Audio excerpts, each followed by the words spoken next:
The sun has made an appearance for what almost certainly feels like the first time in 2026, and I am in the Senedd, the glass front doing wonders to the bay as the sunlight shines through it. It's the first time I have been here in almost 4 years, the last time being a football event that was hosted on the eve of the 2022 World Cup. Once again, I am struck by how beautiful it is. I am here early, as is usually the case, and take a seat on one of the sofas, deciding to ready myself for the interview. I am ever so slightly nervous today because this is my first ever sit-down interview with a Senedd member. As I'm sitting there, 2 members of staff start chatting behind me, and the conversation captures my attention. Somewhat eerily, they're talking about something that I'm actively working on, something I'd spent some time on just hours before. It's a coincidence that surprises me and helps distract me from the nerves that are creeping under the surface, because they start talking about the Manic Street Preachers, my favourite band of all time, and specifically the one that vanished, Richie Edwards. I am presently working on a podcast about his story, and that morning had reached out to some sources. The clock ticks away and my interview is imminent because today I'm interviewing Samuel Kurtz MS, the Welsh Conservative who currently represents Carmarthen and West and South Pembrokeshire and who is of course seeking re-election. He is one of the youngest Senedd members, one of the easiest to engage with and the only one who personally replied to my invite. I actually met him at Conservative conference while attending for Talking Wales and asked him there and then about doing a sit-down podcast with me. He agreed. And shortly later, the interview was arranged. He is currently a Shadow Minister, holding the role of Shadow Cabinet Secretary for Economy, Energy and Rural Affairs. The day prior to our interview, almost perfect timing, I had attended what seemed to be a surprise manifesto launch from the Conservative Party. It had only been confirmed on the Monday, the day before, taking many journalists by surprise, particularly as the email came while many of us were at the Labour Party campaign launch. And yes, it was a surprise, but not entirely. It had been suggested to me at Conservative conference by a Conservative staffer, not a Senedd member, that the manifesto launch would be happening sooner than expected, because there were real concerns the individual had copied a version of the manifesto before defecting to Reform. And so, just 24 hours before the recording of this interview, I had seen exactly what the Conservatives were going to be offering the electorate. I spent the duration of the very long bus ride home from Cardiff to the Rhondda. Let me know if anyone else relates to how arduous that journey really is. Should have taken the car. Reading and digesting that manifesto, the first of its kind to be published during this election season. That night, when I finally got home, I rewrote my questions, this time having something tangible to pin them to. What follows is that conversation with Sam Kurtz, interwoven with a little bit of commentary, but mostly just the raw version of the interview. But before we start, I want to thank Sam himself and his office for being so accommodating with this interview. It's not always easy to get politicians to take part in interviews, particularly when you're a new media outlet, and Sam and his office were an absolute joy to work with. Welcome to Wales in Context, the podcast exploring the stories shaping modern Wales. Each episode, we take a closer look at the politics, policies, and decisions that affect people across the country, breaking down complex issues and placing them in the wider Welsh and global context. From the Senedd to communities on the ground, we speak to the people who know the issues best. I'm your host, Kaiesha Page, and this is Wales in Context.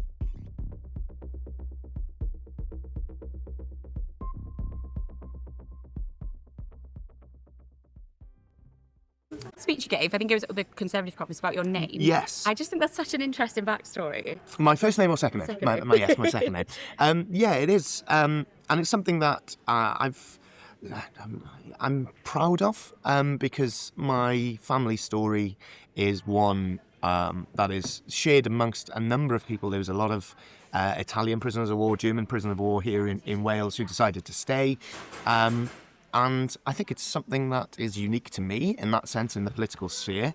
And I'm incredibly proud. I never got to meet my grandfather. So for the benefit of your listeners, the story is my grandfather was a German prisoner of war, stationed, brought to Pembrokeshire as a prisoner of war, worked the land in a local farm in Haverfordwest, stayed after the war, married another German woman who had also come to Pembrokeshire to rebuild her life, made his money painting banks in a high street in Fishguard. And there's still people in Fishguard who say they remember my grandfather painting the banks, which is quite cool. Then he got a slight accident, and the farm that they were renting he was able to buy, and that's still the farm today that my dad is farming. And this past weekend, I've been farming as well, while my dad and mother have been away with my brother and his family up in Suffolk. So it's a third-generation farm. But I'm immensely proud of it because, like I say, people still come up to me and say, oh, I remember your grandfather. He died when my dad was only 10 of a heart attack. So Dad remembers him as a young man. And I've spoken to my dad about it briefly. It's an interesting family topic. I remember my grandmother, she passed away when I was about 10 or 11 back in 2002. So I remember her.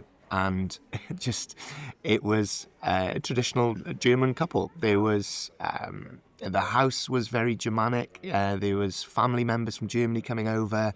I vividly remember my grandmother answering the phone to relatives in Germany, speaking fluent, perfect German, putting the phone down, turning to me as a little boy, continuing to speak German, and me just looking up at her thinking, I haven't got a clue what you're saying.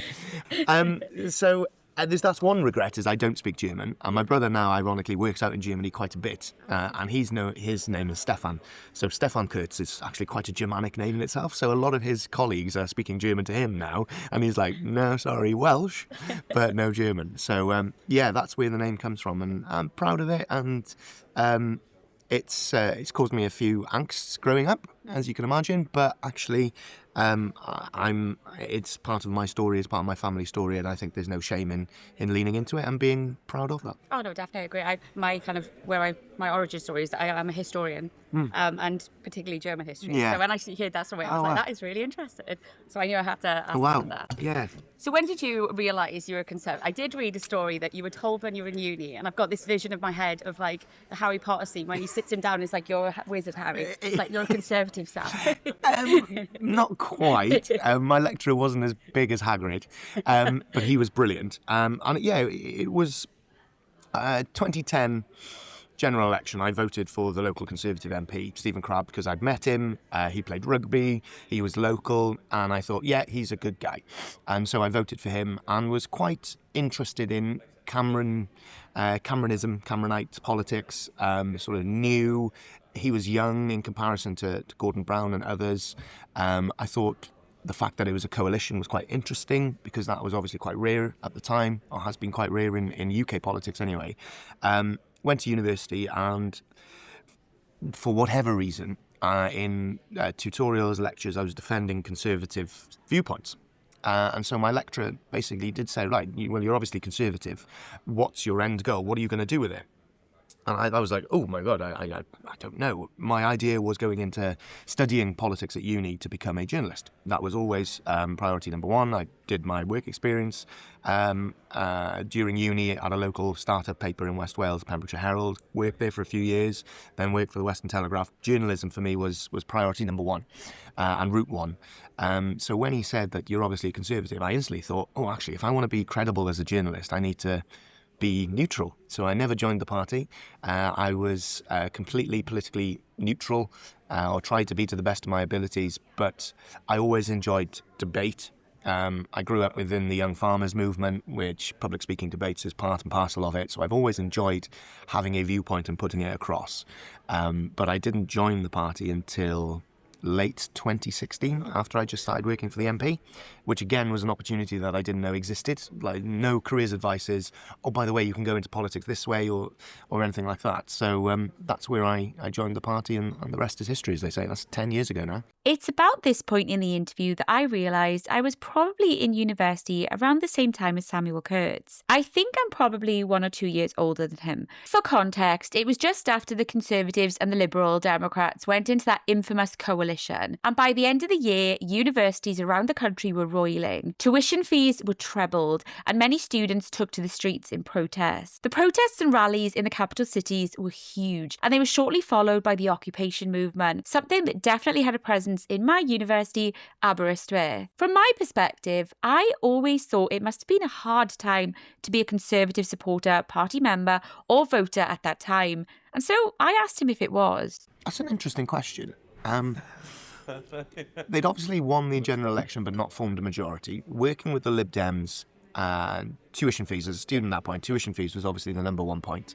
And I don't know if it was my parents' business background or anything, or maybe I'd swallowed the Kool-Aid on the simplicity of you can only spend the money that you've got. So austerity for me was never this sort of negative stick to hit the country with. It was actually, we've got to rebalance the books here, guys, after a boom and bust. Major into Blair, into Brown, we had some good times, and then 07, 08 financial crash meant, well, actually, we can't do some of the things that we used to do. And we, as a family, we grew up on the farm, but we'd move into the caravan over the summer on the farm, a little static caravan, so we could rent out the family farm to try and make a little bit more money, to be a little bit more comfortable. And so sacrifices were always in my upbringing. So it never felt to me like the wrong thing to do. It felt like it was needed in the national interest. Long-term financial stability, as Cameron and Osborne would always mention, was something that I bought into. So I never found it difficult to be a Conservative. I always found it was, we were the nasty party, we were everything, we were thrown at them, this, that and the other, posh toffs, given where Cameron and Osborne went to school and university and things like that.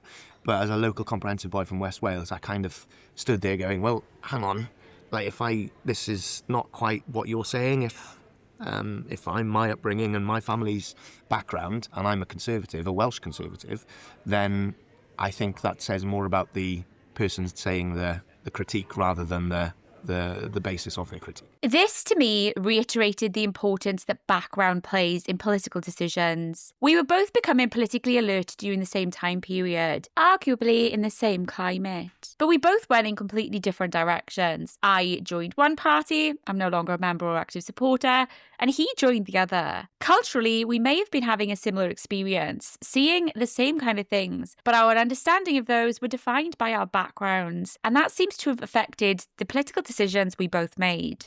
Yeah, and at that young age, you are influenced by what's around you and what's happening around you, and I think it's wrong to dismiss that. And that's why when people talk about politics being an old person's game, far from it. Actually, I think some of the best debates that have taken place in the Senedd in the 5 years that I've been here have been led by people like Luke Fletcher in Plaid Cymru, who's their youngest member, Jack Sargent, who's their youngest member.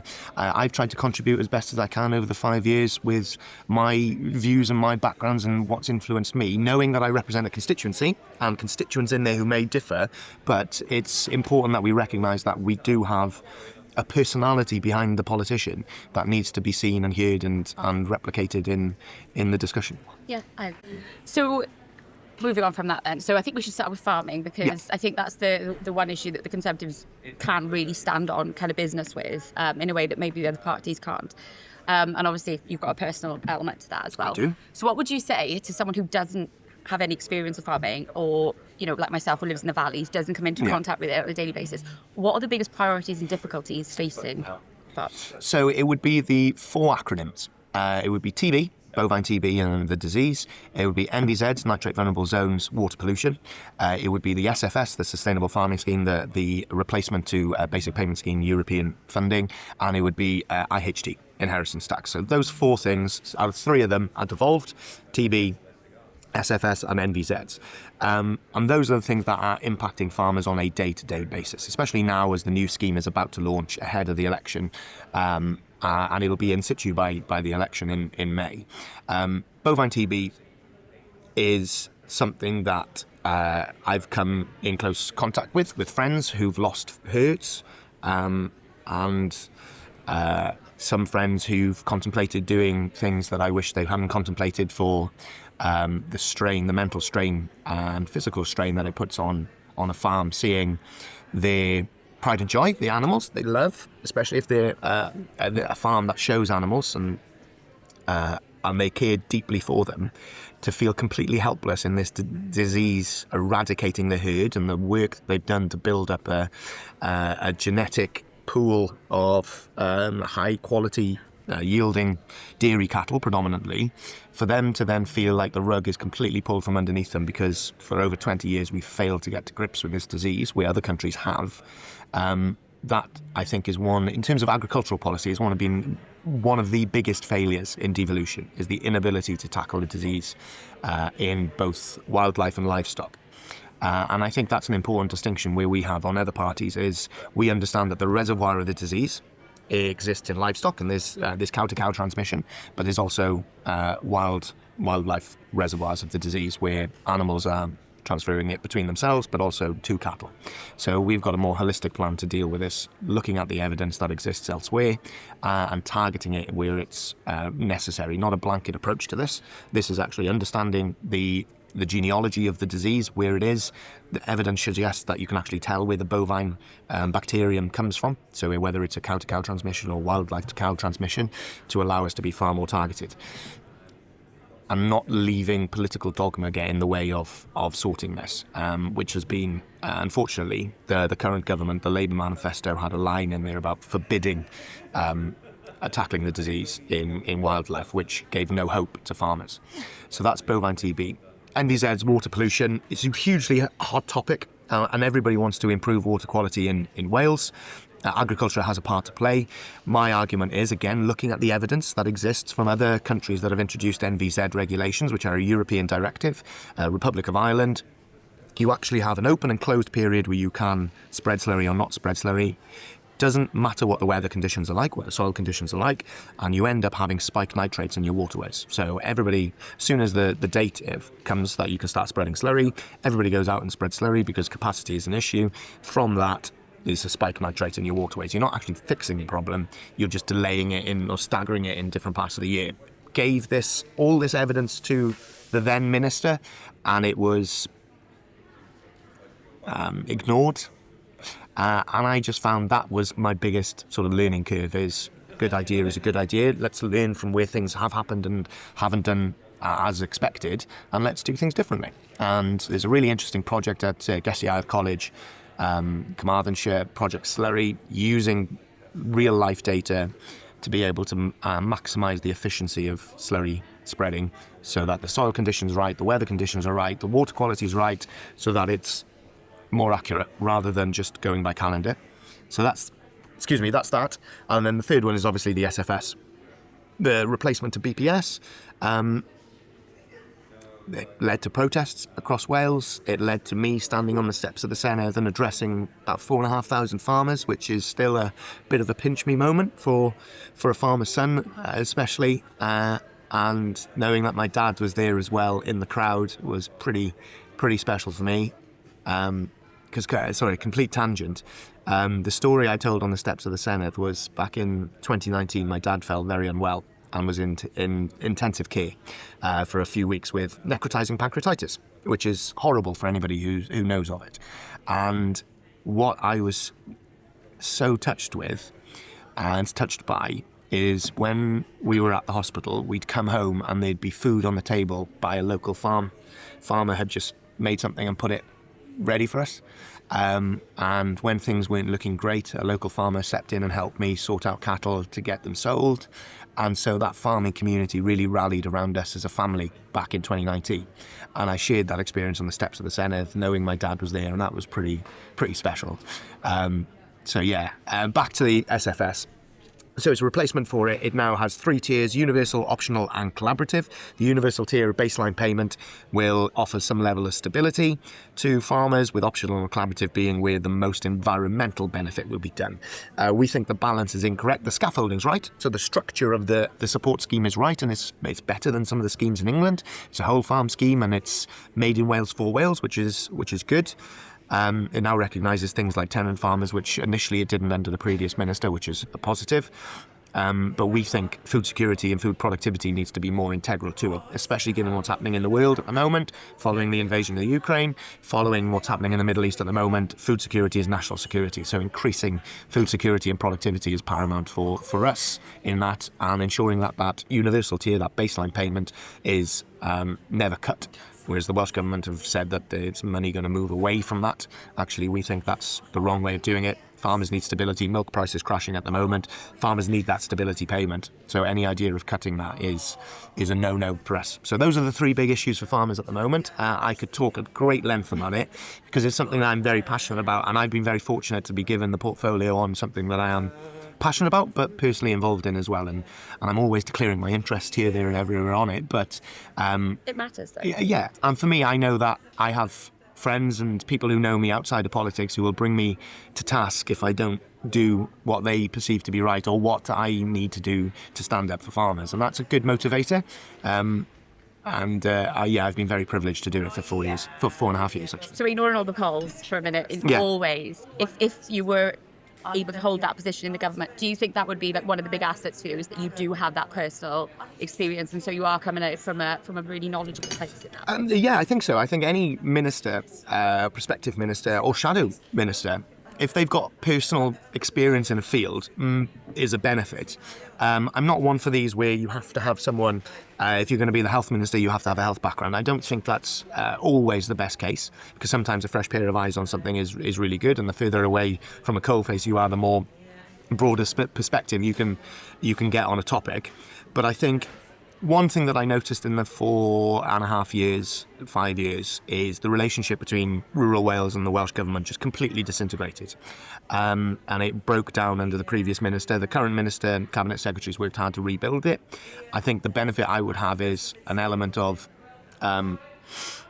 sincerity and validity if I were to be given the role, and that's the role I'd want. I make no hesitations on it. That is the one that I want to be given, because I think we have a huge potential with our Welsh agriculture. The quality, the traceability, the sustainability, everything that we're already doing, we're well above others. So let's maximise that opportunity. Recognise that the Irish have done really well by hitching their wagons to successful businesses. Well, we can do the same in Wales. And a Welsh Government should be agile and flexible to be able to maximise the opportunities when they present themselves. I found that they're quite slow. So I think we should move on to the electoral. Go on then. Because that's obviously one of the big issues that needs to be better communicated, I think, ahead of the election. Yeah. I actually interviewed Jess Blair yesterday, just ahead of the manifesto launch, which is an interesting experience. Yeah. Because she wasn't aware about the 96 change that the Conservatives are now pledging. Yeah. So I've got to ask the question, did you change your mind on it, or were you only ever supporting it? And outside the increase in the Senedd numbers, outside of, I think you described the cost of living and not supporting them? No. So I was quite naive in coming here, having worked for an MP. Westminster sits 4 days a week, sometimes 5 days a week. You've got Westminster Hall debates, you've got committee sessions, and you've got main House of Commons chamber activity. I was quite taken aback at how little we do in Cardiff. We sit on Tuesdays and Wednesdays, start at 1:30.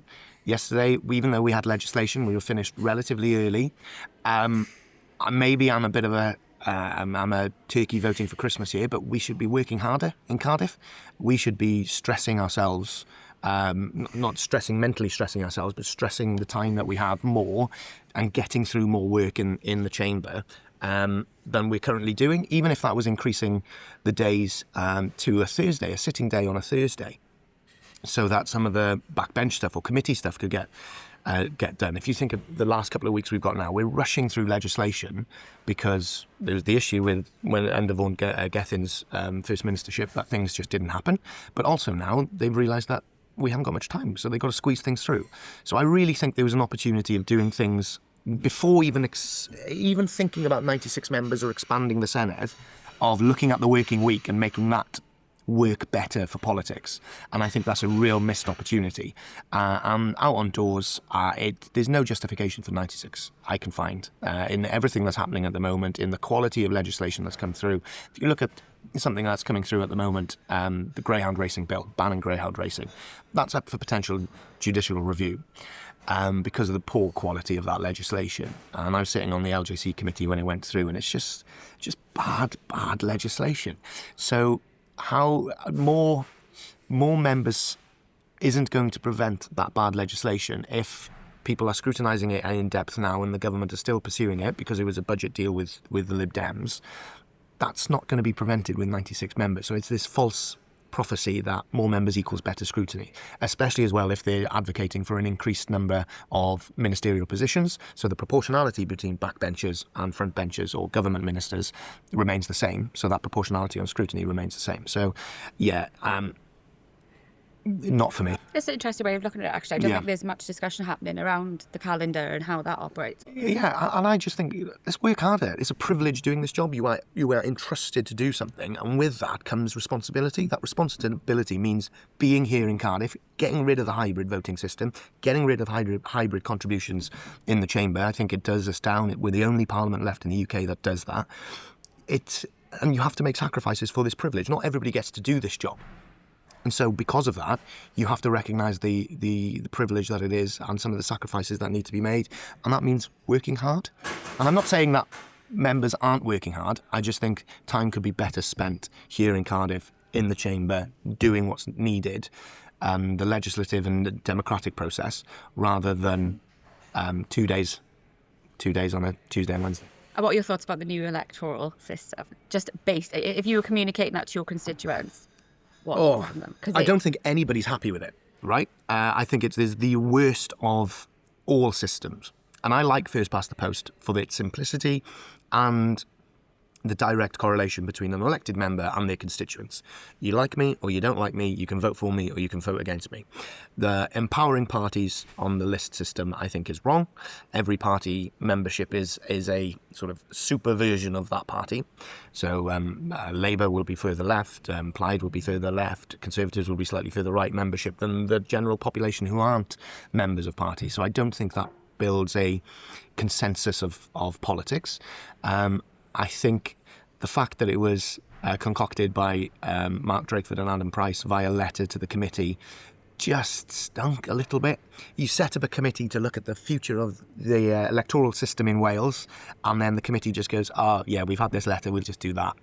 And Darren Miller resigned the committee in protest over it. But yeah, for me, that's one of the worst things that this parliamentary term has done, is this new voting system. I know why they've done it, to try and appease backbenchers and make sure that people weren't losing their seat for new incumbents and things like that. But again, that stinks. The irony being, of course, that Labour potentially have shot themselves in the foot with this system. Yeah, quite possibly. And I'm number 2 on the list in Ceredigion on Pembroke. I would have much rather gone out to bat again for Carmarthen West and South Pembrokeshire on my 5-year record as a, look, whatever's happening nationally, this is what you've got locally, which doesn't always work. And we saw that in the general election in 2024. The national picture always determines swing. But you can fight against it. This new system is just so messy. So energy, lastly. Yeah. That's obviously part of your shadow role as well. I'm also doing an episode, so we're doing some deep dives. One of them is going to be into net zero and also the pylon issue, which I know affects your constituents. It does, yes. So first of all, Wales is already one of the generators of wind power. It's one of our main assets. So why would a moratorium on new wind farms be something that the Conservatives are large wind farms? Yeah, so onshore wind has a place, but we have, because as you say in your question, we've done quite well on it. There's other opportunities that we have, and I've been a big purveyor of floating offshore wind in the Celtic Sea, and one community there said they were against development.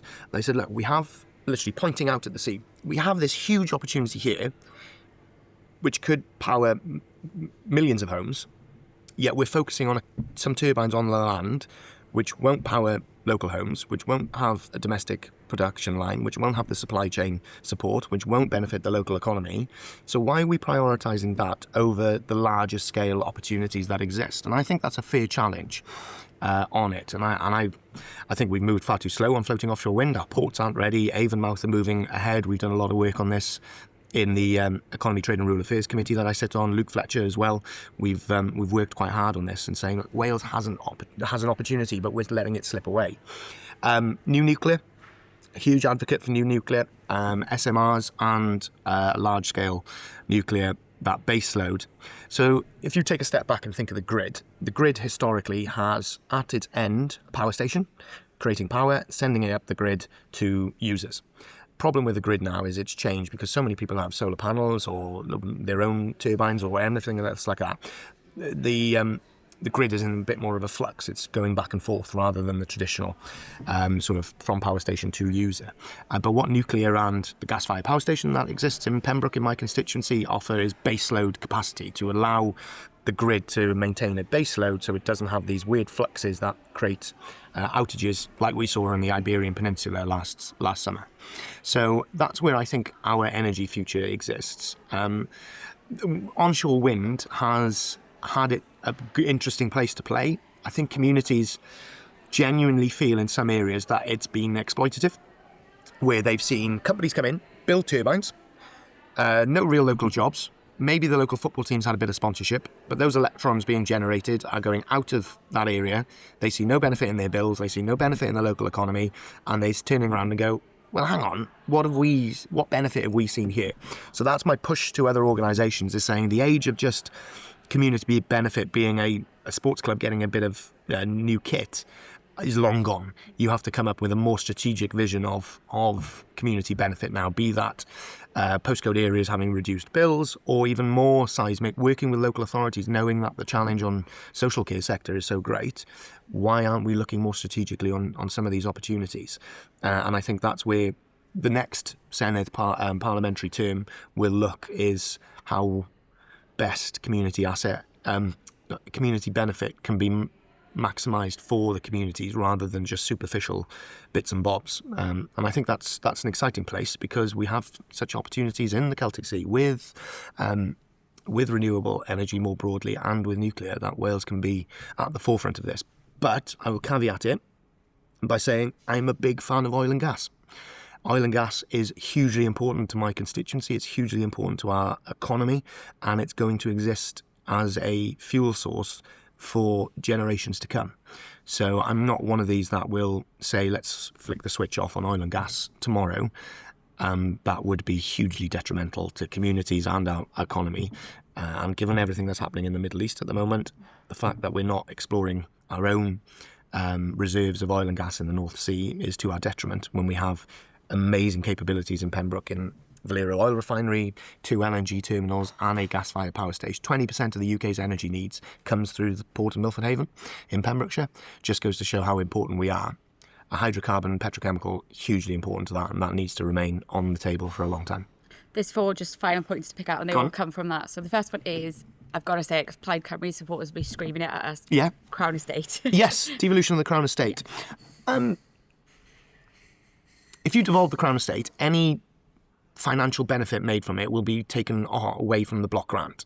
So the financial argument I'm not satisfied on. I don't think it holds. I understand the sympathetic Wales in control of its assets argument. I can sort of buy into that. I can understand that. Do I think that, having spoken to developers think that actually to maximise the opportunities that we need, this needs to be devolved? None of them are talking to me about devolving it to speed up process. If anything, they find that sometimes processes in Wales are slower than elsewhere anyway. So any additional bureaucracy to slowing projects down would be detrimental to these projects. I mentioned floating offshore wind. NRW, very, very slow on these sorts of things. Would that be another hurdle where we don't maximise the opportunities to us locally? I think so. I think it's right that whatever we generate in Wales comes back to us, and that can go via Crown Estate in London back to us that way. But I don't think devolving the Crown Estate is going to be this panacea of amazingness for Wales, and we'll get all this additional revenue and we'll get all these additional jobs, etc., etc. I think that's too simplistic an argument for something that's very complex. And Scotland is completely different in the way that it's set up, not just Crown Estate, but its sort of legislative mechanisms around ScotWind and everything else, where Wales is just not at the races. So I'm not convinced. Okay, and like I said, we are doing an episode on net zero. And what do you want to comment on with the terms of the farmers and the impact of? Yeah, I mean, you just have to drive through Mid Wales and see the no pylons, dim pyloni signs, the protest that happened here on the steps of the Senedd. I've been invited to a hustings specifically on pylons, and I think the invite said something around the industrialisation of our countryside. Look, if we want to modernise our economy, demand on electricity is going to increase massively. I think the first objection to these communities, to these pylons and turbines, is that exploitative measure which has happened historically, where they see no benefit to themselves. They are very protective of the countryside, the tourism benefit, the agricultural benefit of it, and that needs to be adhered to. These communities need to feel involved in these processes. Now, I mentioned that I've got Pembroke Power Station and I've got some of the largest pylons exiting my constituency going up towards Swansea. I've never had any complaints about them. Okay, they were built before I became a Senedd member, but someone's taking some food to the canteen. But there's a recognition now as to why they're needed. I think the argument has been lost by Green Gen and Butte with these communities. And so I think it's a pause, it's take a step back, allow these communities to feel heard. And I don't think they do at the moment. And that's where I side with those communities who are feeling exploited. I've had some, and I'm not saying that these are Green Gen or any other organisation that you'll be speaking to, but some pretty sad stories of trespassing, of stories of threats of compulsory purchases to people. That's not how you treat people. Yeah, the biosecurity issues. So... Yeah, and I think, given the opportunities that we have in Wales around renewables, around floating offshore wind specifically, around nuclear, and supporting the energy production that we have already around gas at Pembroke, why aren't we doing more of what we're already good at? That's what I would say. Fit. And then one last question on the energy before we do two fun questions. Okay. More interested. These are all fun. Yeah, it's been a really good discussion, actually. Yeah. We touched on some really good points. You obviously support nuclear power and you're a Welsh speaker. Yeah. So one of the big issues that we get when we talk about Wilfa, particularly on our social media, is concerns the impact it might have on the Welsh language in terms of bringing all these kind of external nuclear engineers and things in. What would be your kind of comment on that as a Welsh speaker and as somebody who does support Wilfa?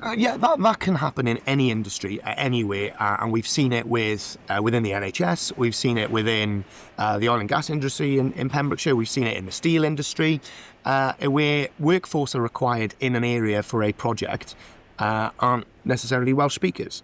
I don't think that's necessarily a bad thing. What I think you need to do if you're looking at the Cymraeg 2050 target, 1 million Welsh speakers, is those who are making their roots in the community, giving them a fair opportunity of learning the language and being integrated in the language.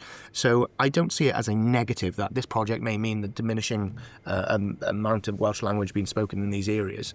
I think it should be seen as an opportunity of bringing prosperity, employment, jobs, wealth into an area.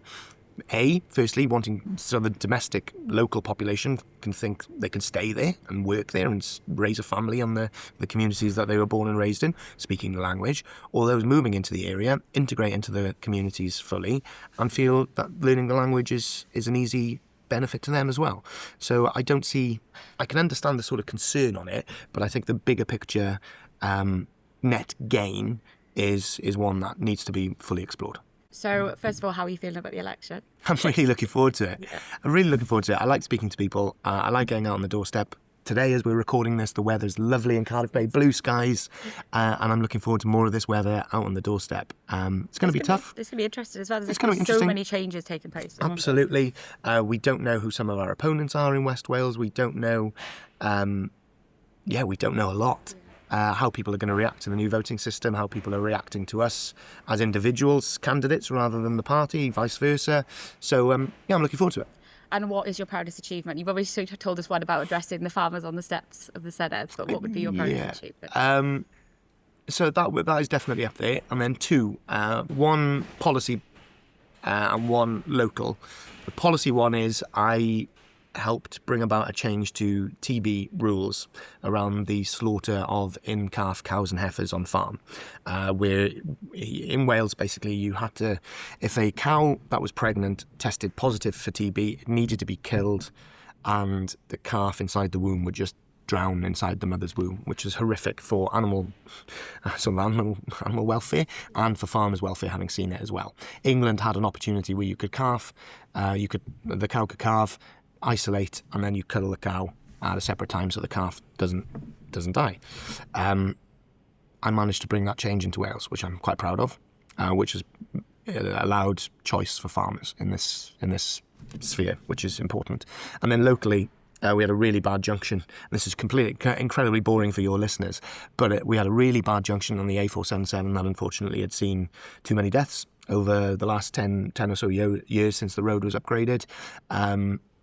Another death during my time as a Senedd member, led the community campaign, 10,000 signature petition, and got that junction improved. And the response from the community of thank you has been one of the nicest feelings of We can't bring back those who have sadly died at the junction, but knowing the family now are able to drive through that junction and think that it's now safe, that others aren't going to suffer the same fate because of the installation, just simple traffic lights. But for me, that's something that I'm quite proud of. And that brings my interview with Samuel Kurtz MS to a close. I hope that you took something valuable from it. Sam was a really interesting person to chat with, and I hope you enjoyed this episode. Don't forget to subscribe and follow on all the various platforms which are linked below, and you can also find out more information about Samuel Kurtz via his website, which will be in the show notes. You have been listening to Wales in Context. If you enjoyed this episode, make sure to follow the podcast and share it with someone interested in the future of Wales. All notes and resources from today's episode can be found in the show notes. You could also follow Wales in Context on TikTok, and if you'd like to support the podcast, please consider leaving a comment or a review. Thank you for listening. Diolch.